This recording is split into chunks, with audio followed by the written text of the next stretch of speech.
বিশ্বব্যাংকের কথায় চলবে না দুদক। সকালে দুদক কার্যালয়ে বিদায়ী সংবাদ সম্মেলনে এমন মন্তব্য করে দুর্নীতি দমন কমিশন চেয়ারম্যান গোলাম রহমান বললেন, পদ্মা সেতু প্রকল্পে দুর্নীতি তদন্তে দুদকের সবচেয়ে চৌকস দল কাজ করছে, তাই এক্ষেত্রে কোনো প্রশ্ন উঠতে পারে না। আইনি জটিলতা দূর করা না হলে দুদক দন্তহীন বাঘই থেকে যাবে বলে মন্তব্য করেন তিনি। 4 বছরের সফলতার কথা জানতে চাইলে বিদায়ী চেয়ারম্যান বলেন, দুর্নীতিবাজদের আইনের আওতায় আনতে না পারার কারণে পুরোপুরি সফল নন তিনি।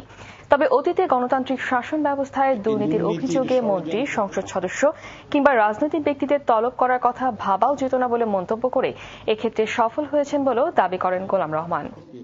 অর্থায়ন বন্ধ করা অথবা বিলম্বিত করা এটা ঠিক, যাতে দুর্নীতির ষড়যন্ত্রকারীরা কোনোভাবেই দুর্নীতি করতে না পারে সেই রকম ব্যবস্থা গ্রহণ করি এই অর্থায়নটা করাটা ছিল সঠিক আমার দৃষ্টিতে। পদ্মা সেতু অবশ্যই হবে।